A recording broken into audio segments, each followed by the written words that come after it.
Hello and welcome to my channel. My name is Victoria and I'm a professionally trained perfumer and a writer, and here I share tips and techniques that I've learned over the past 15 years working in fragrance to help you use your sense of smell to its fullest potential and to help you enjoy perfume. And today's discussion is about Rose damascena. Last time I talked about Rose centifolia, so it's a perfect opportunity to talk about its sister and sister ingredient, and in fact the most important rose in perfumery. It's the classical traditional rose used in fragrances, and it has a beautiful smell. If I were to compare Rose centifolia and Rose damascena in terms of smell, imagine Rose centifolia is effervescent and bright and green, metallic, sparkling. Rose damascena is rich, velvety, creamy, spicy. It has these beautiful honeyed nuances.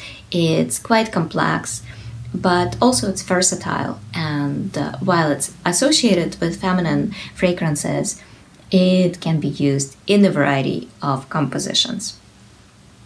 DNA sequencing reveals that Rose damascena originally comes from Central Asia or Iran, but today the biggest producers are Bulgaria and Turkey, and then France and India. There is a smaller production in Morocco and Tunisia, but really when we're talking about Rose damascena, we're talking about Bulgaria and Turkey. Rose oils from these two countries are very important and slightly different, despite the fact that it's grown in a similar area. So in Bulgaria, Rose damascena is grown in kazanlık. Kazanlık from Turkish word kazan, which means a cauldron, is so called because it's the valley. In fact, in Bulgaria, it's called the Rose Valley, and it's perfect for growing Rose damascena, and in fact for growing many rose cultivars. And the roses are protected from the wind by the mountain range. They receive the right amount of sunshine, and the blossoms are rich, full of oil, and they're just really, it's beautiful. If you ever have a chance to visit Rose Harvest, I highly recommend it. It's an unforgettable experience. So Bulgaria grows 50% of roses, or produces 50% of world's rose essence, and the other 50%, more or less, is produced by Turkey. Basically, south of the border lies the area, the rose-growing area of Turkey.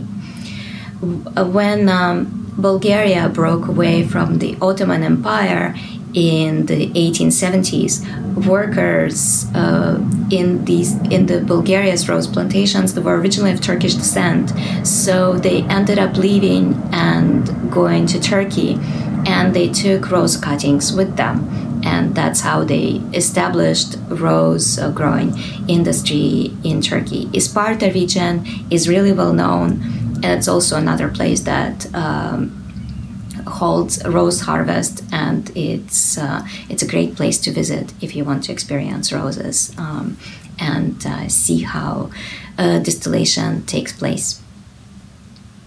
So speaking of distillation, the Rose damascena, unlike Rose centifolia, contains enough oil that it can be either steam distilled or processed into absolute.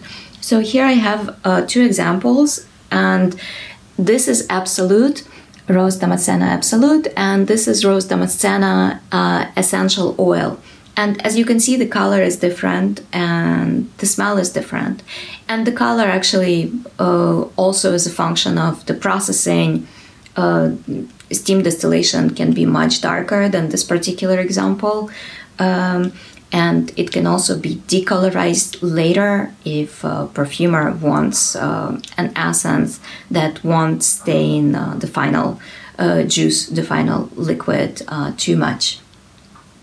But I talked about the process of obtaining Rose Absolute in my Rose centifolia video. And as I explained, it's a time-consuming process. It requires a lot of skill, a lot of know-how, and the right equipment. Steam distillation is a little bit easier in terms of equipment. It's really, I mean, to put it really roughly, it's like you boiling roses with water and then separate the oil and liquid substance. However, the way it's done can also affect the final product and what it smells like, how much you obtain. So it's a nuanced procedure. The difference in terms of smell between Rose Absolute and Rose Essential Oil is also quite distinctive, and they're very easy to tell apart. So sometimes perfumers can say, oh, I can tell you that this is Rose Essential Oil and this is Rose Absolute. In fact, I'm sure you can tell the difference yourself without much training. Rose Absolute is much spicier because the processing with solvent retains more of the volatile components of the natural essence. Then you have more of the top notes and the spicy nuances, the fruity nuances, whereas steam distilled essential oil is flatter, and but it also has a beautiful honeyed accent, which I just find it really really special. It's really quite luscious. In fragrances, they can be used interchangeably, or they can be used to play up different notes. And Rose Damascena, as I said, despite being associated with feminine fragrances, can be used in different styles of perfumes. So what are the fragrances that use Rose Damascena and use it well in an interesting way? One example is Chanel Allure. I like that fragrance for the way it weaves a rose note into this really rich, sweet, fruity accord, and different flankers of Allure, and there's so many of them that I've lost count. They use different grades and different quantities of rose to achieve different effects. So you can try and you compare, but the original Allure, whether eau de toilette or parfum, they're very well done and explore this note really well.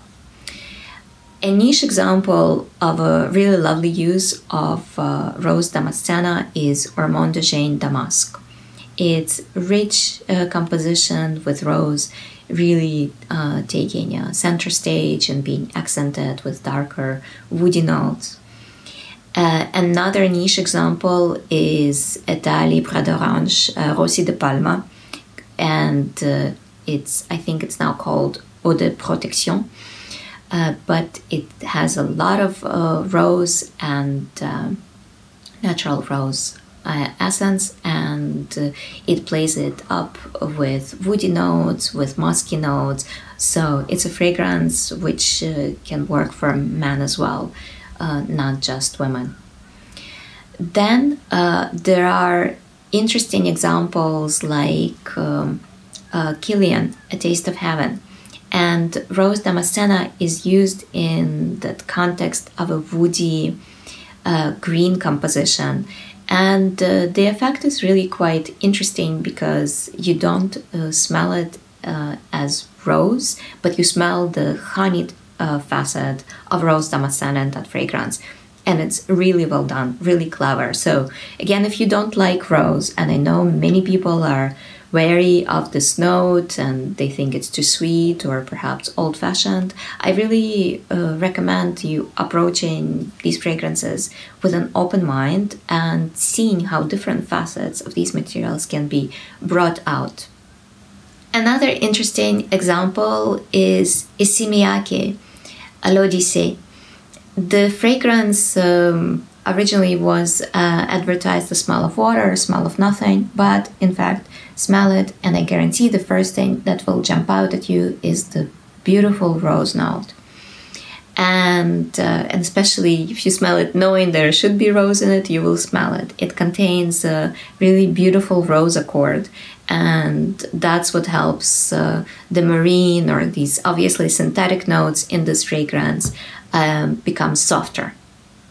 And different flankers of this fragrance also have different elements and different rose notes, but they all rely on rose to some extent. Then there is Miss Dior, and that's not the original Miss Dior, but it's the new gourmand version of Miss Dior, which was originally called Miss Dior Chérie. And it also uses rose really beautifully, and rose in general combines well with fruity notes and such as strawberries and red berries. And in Miss Dior, the strawberry note is it's kind of the key fruity component. So rose damascena is used in that fragrance and used really well. That and you can see how the accord is formed between the fruit and the flower, and becomes very luscious and sweet, but in fact not too sugary, not too overwhelming. A very charming fragrance is Yves Rocher, Comme une évidence, and that's an interesting way to use rose because it's a mossy woody perfume, and rose damascena is kind of woven into it and provides this velvety, really beautiful facet. And in general, Chypre, the mossy woody family, it requires on rose to give a velvety, a warmer, sweeter aspect to the formula, and to soften the moss and the woods and all the sparkling bergamot notes that are usually part of a classical Chypre accord. There are many ways in which rose can be used, either as a supporting player or as a star. And if you want a rose fragrance that kind of, for me, embodies the lusciousness, the sumptuousness of rose damascena, then it's Annick Goutal, Soir ou Jamais. To me, this really smells like almost like pure essential oil that's a little bit extended with other notes just to make it linger. And it has a very opulent and sumptuous start, and a rich heart and rich dry down. And dry down has a facet that smells a little bit like red wine. So that's actually even something I noticed in natural rose essence, and that you may not like it, you may find it a little bit challenging, but that fragrance really captures rose damascena well. So those are some of the examples. The list is merely just a few selections of different styles of roses.